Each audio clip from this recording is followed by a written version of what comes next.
हम ये बता रहे थे कि हाइगेंस प्रिंसिपल जो हम रीड करते हैं उसमें हाइगेंस ने एक मीडियम भी कंसीडर किया था। हाइगेंस ने ये सपोज किया था कि there is nowhere vacuum in the universe, a medium is there named as the ether in which the light is travel, means light can not travel without any medium according to हाइगेन theory. उन्होंने पहले यही बताया था, लेकिन बाद में Michelson Morley जो तुम्हारे सिलेबस में नहीं है, ठीक है, उन्होंने अपने एक एक्सपेरिमेंट के थ्रू ये प्रूव किया there is no such medium in the universe named as ether. ठीक है, so light can travel in air और vacuum also because it is electromagnetic wave. ठीक है, तो हालांकि वो तुम्हारा कंसर्न नहीं है अभी बहुत ज्यादा, माइकलसन मोरले में तुम्हारा रिलेशन नहीं है तुम्हारे लिए सिर्फ इतना काफी है, the assumption of Huygens principle according to which the ether is a medium in which the light is travel is not accepted later, बाद में ये accept नहीं होगा। ठीक है, बस तुम्हारे लिए इतना काफी है। अब हम लोगों ने रिफ्लेक्शन कर लिया था। रिफ्लेक्शन नोट्स हमने तुम्हारे ग्रुप में सेंड कर दिए थे। आई थिंक कोई राइटिंग में थोड़ा हमने जल्दी में लिखा तो कुछ प्रॉब्लम हो सकती है, वो डिस्कस कर लेना। मेरी राइटिंग तो ऐसी ही वो चेंज हो नहीं सकती पूरा, तो तुम लोगों के उस एक्सप्लेनेशन के चक्कर में डबल मेहनत हो जाती है कभी कभी, तो कोई बात नहीं। इसको भी हम देख लेते हैं, ये डेरिवेशन है, चाहे तो साथ में नोटिस कर सकते हो, एटलीस्ट डेरिवेशन तो कर ही सकते हो। अगला टॉपिक है हमारा, तुम लोग हेडिंग वाइज नोटिस कर सकते हो, superposition principle of light waves.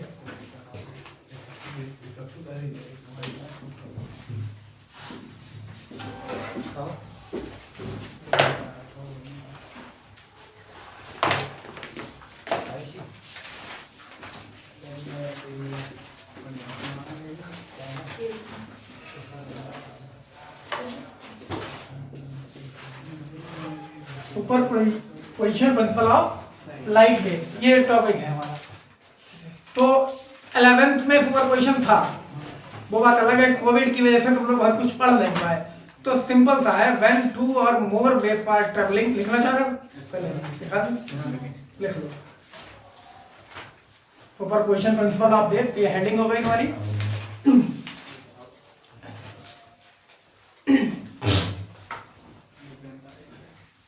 When two or more waves are traveling in a medium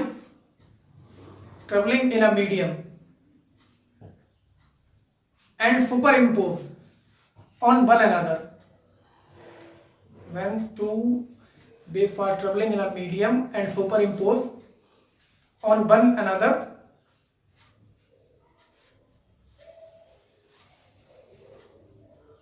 then the resultant displacement and superimpose on one another, then the resultant displacement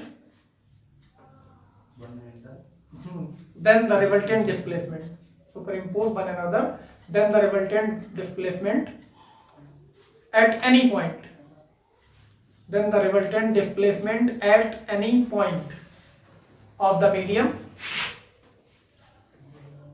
resultant displacement at any point of the medium is equal to the vector sum of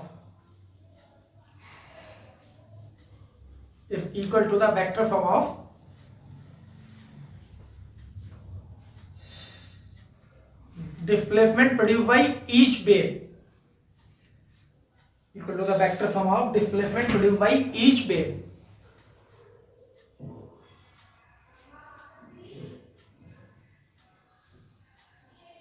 तो simple सा meaning ये हुआ कि अगर दो या दो से ज्यादा वेव एक ही मीडियम में ट्रेवल कर रही हो, सुपर इम्पोज का मतलब तुम सोचते हो एक दूसरे में मिक्स हो जाए, तो किसी वेव क्या करती है, वेव जब ट्रेवल करती है तो मीडियम के पार्टिकल को वाइब्रेट कराती है, तो उस पार्टिकल का कोई डिस्प्लेसमेंट होगा। तो एक वेव और दूसरी वेव दोनों मिलके एक पर्टिकुलर पॉइंट पे जो डिस्प्लेसमेंट क्रिएट करेंगी, वो एक्चुअली एक वेव ने जितना प्रोड्यूस किया और दूसरी वेव ने जितना प्रोड्यूस किया है, उनका vector sum resultant displacement assume किया जाएगा। वेक्टर सम मतलब according to law of parallelogram जो रिजल्टेंट होगा, तो दैट इज, अभी हम इसी फॉर्म में लिखते हैं। एनसीईआरटी में जब ये लिखा जाता है तो just y equals to y1 plus y2 and so on, जितनी भी वेव है, और एनसीईआरटी के फैशन के according thick letters are the vector quantities, तो वहां वेक्टर नहीं लगा होता कोई प्रॉब्लम, बट यहाँ ये एक्चुअली वेक्टर्स है। Vector form of the resultant का लास्ट टर्म अगर हमने तो yn ये होगा। एक जैसे यहाँ पे बहुत सारी वेव चली, आपस में मिक्स हुई और एक मीडियम पार्टिकल को एक ने y1 डिस्प्लेस कर दिया, दूसरे ने y2 किया, तीसरे ने y3 किया, तो उन सबका जो वेक्टर फॉर्म होगा वो रिजल्टेंट वेव जो होगी उसका डिस्प्लेसमेंट के इक्वल होगा। इसको हमें वेरीफाई भी करना है, मतलब we have to prove this. Prove कैसे करेंगे? लेट बी कंसीडर, अब मीडियम में जो ट्रेवल कर पाती है उन वेव को सिंपल 11 जितना भी मिसिंग हो, लेकिन थोड़ा बहुत तो पढ़ाई होगा, तो जो वेव एनर्जी ट्रांसपोर्टेशन कर पाती हैं, मोमेंटम ट्रांसपोर्टेशन कर पाती है एक प्लेस से दूसरे प्लेस पे मीडियम में, उनको हम क्या बोलते हैं? Progressive waves. और जो एक कन्फाइंड रीजन में करती हैं यही काम, वो होती है स्टेशनरी और standing waves, like the wave produce in the organ pipe, है ना, फ्लूइड्स में प्रोड्यूस होने वाली, वेसल में प्रोड्यूस होने वाली, ये सारे ऑर्गन पाइप के एग्जांपल्स हैं। तो यहां हम दो वेव कंसीडर कर लेते हैं। Let we have two progressive waves as, जैसे हमने y कंसीडर किया तो y1 एक्चुअली हम ले रहे हैं, amplitude a1 sine omega t, ये तो याद होगी एफएमएच की इक्वेशन, सिंपल हार्मोनिक मोशन है तो वेव मोशन यही होता है, तो y equals to a sine omega t। तो if the amplitude of the first wave is a1 ना and its displacement is y1, then y1 equals to a1 sine omega t, ये use कर लेते हैं। दूसरा हम यूज करेंगे y2 if a2 sine omega t plus 5, where 5 the phase difference between these two waves, ठीक है, ये दूसरी वेव हो गई। According to law of superposition of waves, इनको हम ऐड करेंगे, तो y the resultant displacement is equals to y1 plus y2, इनको ऐड कर लेते हैं, a1 sine omega t plus a2 sine omega t plus 5, ठीक है, इनको ऐड कर रहे हैं।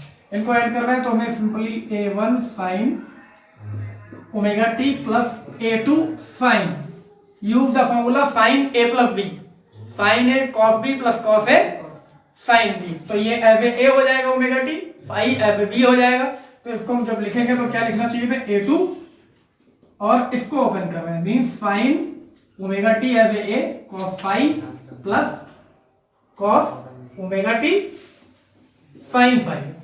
अब जब इसको ओपन करेंगे तो यहाँ ध्यान से देखो, ये टर्म है a1 साइन ओमेगा t, इसको ओपन करेंगे ये आएगा a2 sine omega t cos phi. तो हम इसको ऐसे लिख सकते हैं a1 plus a2 cos phi sine omega t is common in this two terms, a1 sine omega t, और इसको जब ओपन करेंगे तो ये होगा a2 sine omega t cos phi. इन पहले दोनों टर्म में साइन ओमेगा t कॉमन ले लिया, तो इनसाइड क्या बचा? यहाँ a1 बचा और इस वाले टर्म में a2 cos फाई। अब दूसरा टर्म क्या बचा? फिर ये दिस, ये होगा a2 cos omega t sine phi. इनको अब यहाँ एक नया सिस्टम कंसिडर करना पड़ेगा, ठीक है। लेट ये जो टर्म है a1 plus a2 cos phi, हमें इन दो वेव को मिला के एक रिजल्टेंट सिंगल वेव बनानी है। सुपर इम्पोज होने का मतलब यही हुआ कि बहुत सारी वेव मिलके एक single wave appear to be a single wave हो जाए। तो सिंगल वेव के टर्म में इक्वेशन क्या होती है? a sin ओमेगा t, इसी फॉर्म में आनी चाहिए।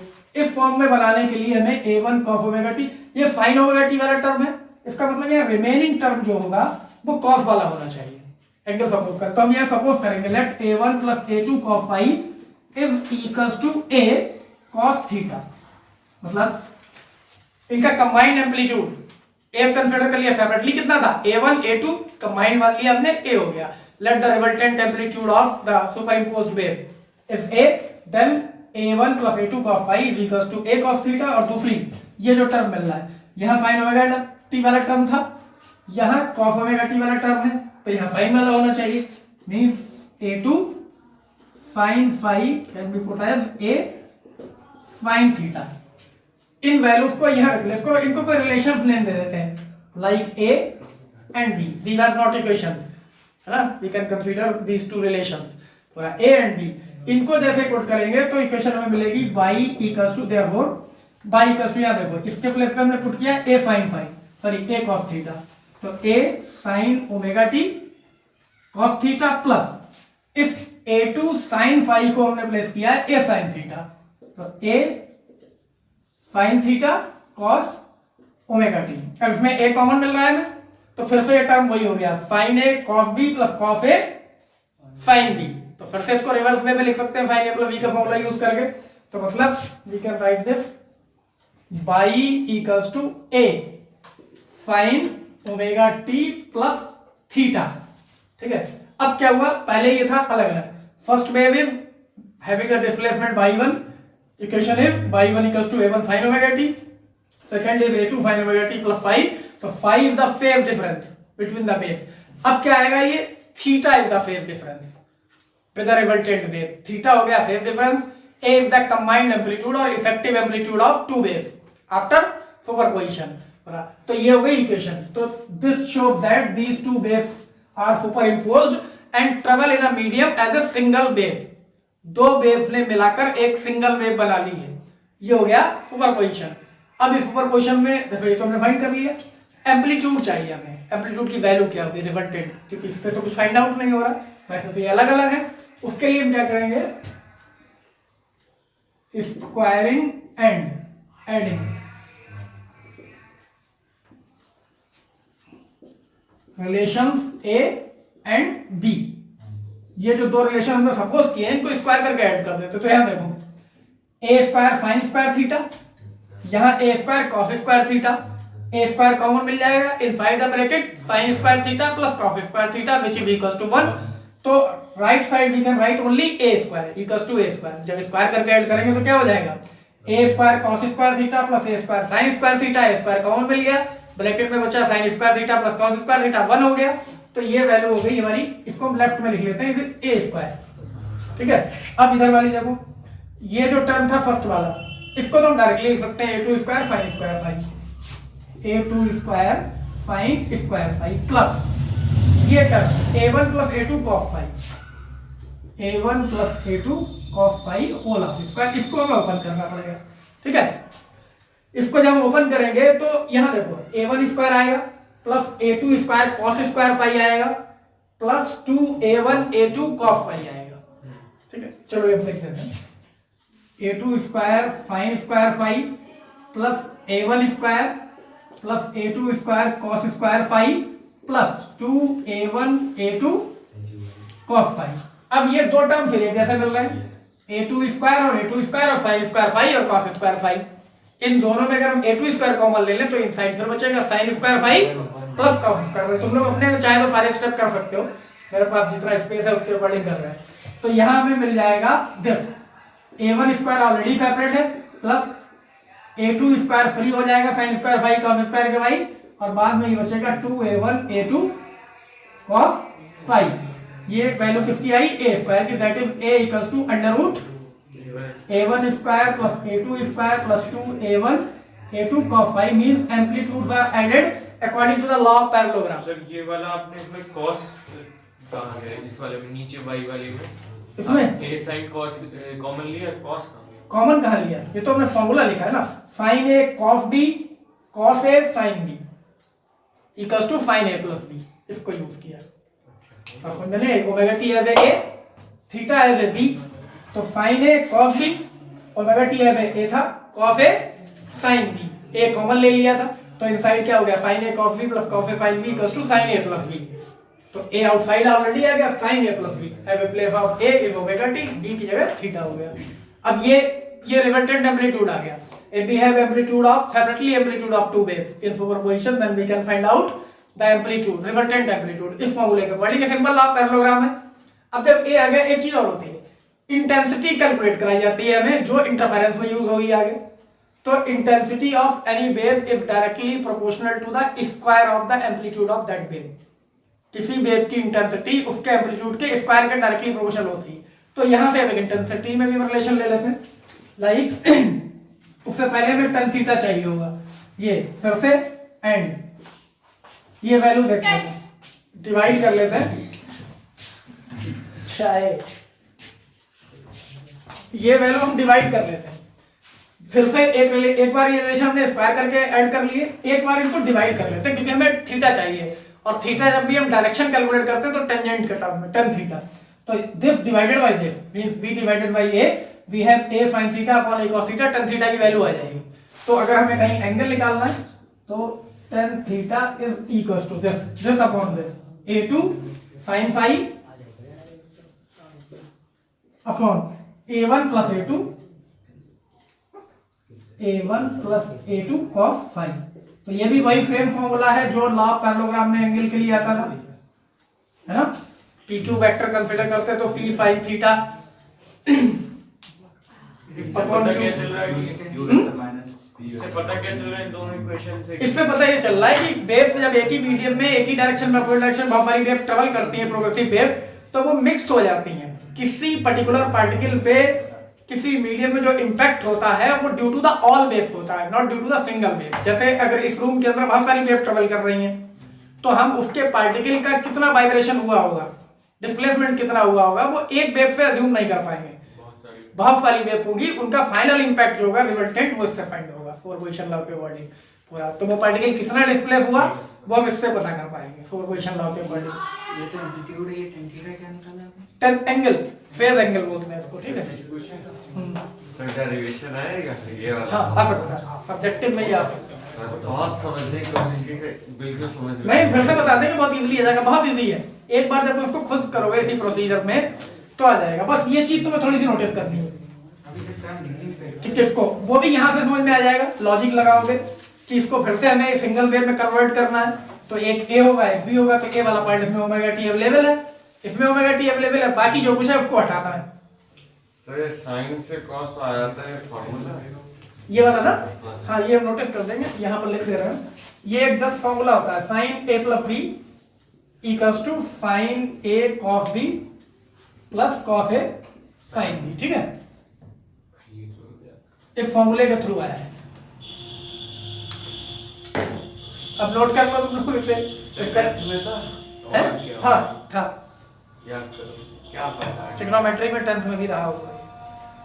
हाँ sir, sine A plus B का फॉर्मूला हाँ, sine A plus B sine C plus D sine C minus D सब रहेगा। ठीक है, देखो अब उसी को कंटिन्यू करना है आगे, मतलब टॉपिक वही है। ये इक्वेशन हमने नोटिस की, उसको अगर हम कोई नेम दे देते तो ए स्क्वायर इक्वल्स टू आया हमारा a1 square plus a2 square plus 2a1 a2 cos phi, ये वैल्यू आई हमारे पास, square of the amplitude in superposition. अब इसी में हमें we already know that the intensity of any wave is directly proportional to square of its amplitude। तो अगर हमें कहीं सुपरपोजिशन में इंटेंसिटी भी फाइंड आउट करनी है, तो जैसे हम I1 नोटिस करें, इंटेंसिटी ऑफ फर्स्ट वेव जिसका एम्पलीट्यूड A1 है, तो कांस्टेंट अगर हम K अज्यूम कर लें, it is equals to A1 square, I2 is equals to K A2 square, और I हमें फाइनली फाइंड करना है, I equals to K A square, ये होना चाहिए। If the formula of intensity of wave is K A square, तो for first wave I1 equals to K A1 square, for second wave I2 equals to K A2 square, और for resultant intensity K A square, क्योंकि resultant amplitude A है। इसको हम इसी पे apply करें, means multiply by K on both the sides. तो हम इसको ऐसे लिख सकते हैं, K A square, इस इक्वेशन को ऐसे लिख रहे हैं, K A square equals to K A1 square plus K A2 square, और यहां ध्यान दो 2 A1 अंडर रूट I1, ठीक है, A2 अंडर रूट I2, कैसे मल्टीप्लाई करते हैं? कैसे कर रहे हैं ना, तो रूट के इंटू रूट के दो पार्ट मिलेंगे हम, रूट के A1, ठीक है, अंडर रूट के A2 cos फाइव। के को लिखा है, के मल्टीप्लाई किया तो के को अंडर रूट के 2 टाइम्स लिख लिया, मतलब के ही तो हो गया। एक बार ये A1 के साथ आ गया रूट A1, और एक बार A2 के साथ आ गया, तो उसका मीनिंग क्या हुआ, इसको फाइनली हम लिख पाएंगे I, इसको लिख पाएंगे I1, इसको I2, और इसको देखो 2, ये अंडर रूट I1 की वैल्यू है।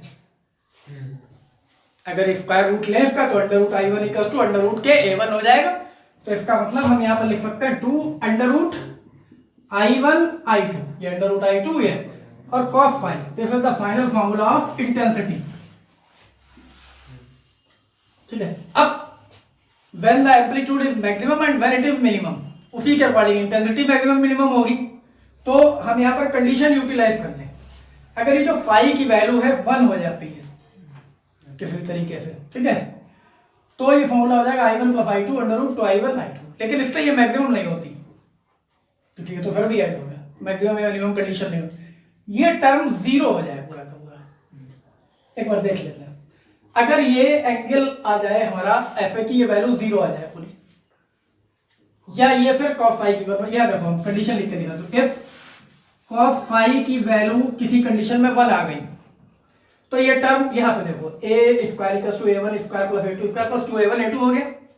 तो इसको हम लिख पाएंगे ए मैक्सिमम होगा ये कब, a1 square plus a2 square plus 2 a1 a2 that is a1 plus a2 whole of square, that is a maximum is equals to a1 plus a2 जब एक ही डायरेक्शन में होंगे। इसी सिचुएशन में इंटेंसिटी मैक्सिमम हो जाएगी, क्यों, जब मैक्सिमम, क्योंकि k तो फिक्स है ना कांस्टेंट, इंटेंसिटी मैक्सिमम मिनिमम किस पे डिपेंड कर रही है, a पे, a की वैल्यू अगर मैक्सिमम है तो इंटेंसिटी मैक्सिमम, a की वैल्यू मिनिमम, तो ये कब आएगी, जब cos फाई की वैल्यू 1 होगी। और ये 1 कब होगी, जब ये इवन मल्टीपल ऑफ पाई होगा, even multiple 2 pi 4 pi 6 pi 8 pi means phi must be equals to this 2n pi, 2n pi, n equals to 0 put करो, सब 0 हो गया, cos 0 is 1, n equals to 1, 2 pi 360, it is again 1, 6 pi 4 pi, all the even multiple of pi in cosine is equals to 1। तो ये maximum की condition हो गई। अब अगर दूसरी सिचुएशन में बात करें तो यहीं पर इंटेंसिटी भी मैक्सिमम हो जाएगी, इसी को अगर हम ले दो, ठीक है, तो वाईफाई इसी के अकॉर्डिंग ऐड हो जाएगी। तो वो क्या होगी, i1 plus i2 plus 2 under root i1 i2, एक सिचुएशन। अब दूसरी, इफ फाई की कॉस फाई जो है, कॉस फाई हो जाए -1, कॉस फाई अगर -1 हो गई, अगर ये वैल्यू -1 हो जाती है, cos फाई इक्वल्स टू -1, तो यहां फॉर्मूले में आ जाएगा माइनस, तो ये हो जाएगा a1 square plus a2 square minus 2a1 a2 which is equals to a1 minus a2 whole of square और a2 माइनस a1, तो ये मिनिमम हो जाएगा अगर ऐसा कोई। तो यहां ये कब मिलेगा, when the this is phi is odd multiple 2n minus 1 pi, यहां पुट कर देख लो, n equals to 0, 2 minus 1 is 1 pi, cos phi is -1, cos phi की वैल्यू कितनी होती है, -1 होती।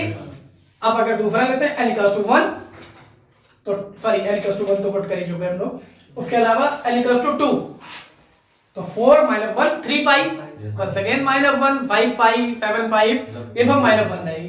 तो ये जो रिजल्टेंट एम्पलीट्यूड हो जाएगा वो हो जाएगा एक्चुअली मिनिमम, और वो होगा a1 डिफरेंस a2 लिख रहे हैं हम, नॉट माइनस, क्योंकि पता ही नहीं विच वन इज ग्रेटर, चाहे a1 बड़ा हो सकता है a2 बड़ा हो सकता है, तो दोनों के डिफरेंस का स्क्वायर होगा, कंप्लीट स्क्वायर है तो पॉजिटिव ही आएगा, कोई भी हो माइनस में भी आए तो भी तो प्लस हो जाएगा।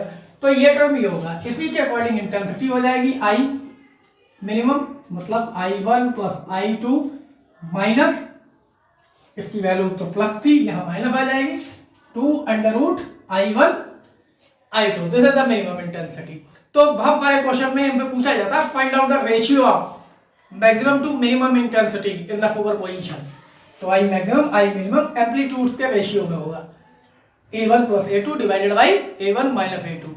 और अगर ये एक क्वेश्चन बहुत अजीब तरीके का आता है एग्जाम में, तो अगर तुम लोगों को बताएं तो चलो खैर वो कल बताएंगे, आज फिलहाल इसी के बाद। तो एम्पलीट्यूड मैक्सिमम तो इंटेंसिटी मिनिमम, और एम्पलीट्यूड मिनिमम तो इंटेंसिटी मिनिमम, दो सिचुएशन हमें क्लियर हो गई। अब इनका हम यूज आगे कहाँ करेंगे, नेक्स्ट टॉपिक हमारा होगा इंटरफेरेंस, इंटरफेरेंस ऑफ वेव्स, वहां इसका यूज होगा पूरा। इंटरफेरेंस में भी क्या होगा, दो वेव्स होंगी, सुपर इम्पोज होंगी, और उनके सुपर इम्पोज होने की वजह से मीडियम में कुछ पॉइंट पर एम्पलीट्यूड मैक्सिमम होगा, मतलब इंटेंसिटी मैक्सिमम होगी, कुछ पॉइंट पर मिनिमम हो जाएगा, जहां वो सेम फेज में मिलेंगी वहां मैक्सिमम, जहां अपोजिट फेज में मिलेंगी वहां मिनिमम। देख रहे हो ना, ऐड हो रहा है, सब्सट्रैक्ट हो रहा है, और ये इस फेनोमेना को ही हम इंटरफेरेंस बोलेंगे, है ना, the intensity of maximum and minimum, ये इंटरफेरेंस होगा। और जहां पर मैक्सिमम है इंटेंसिटी और जहां पर मिनिमम है, इन दोनों इंटरफेरेंस का नेम अलग अलग होगा। जहां पर मैक्सिमम आएगा this is called the constructive interference, और जहां मिनिमम आएगा डिस्ट्रक्टिव इंटरफेरेंस। और उन दोनों की कंडीशंस एग्जाम में आपको पूछी जाती है, what are the conditions of maximum and minimum या ब्राइट और डार्क फ्रिंजेस के टर्म में आगे जब आएगा, यंग डबल स्लिट हम पढ़ेंगे तो वो भी वहीं से डिफाइंड होगा।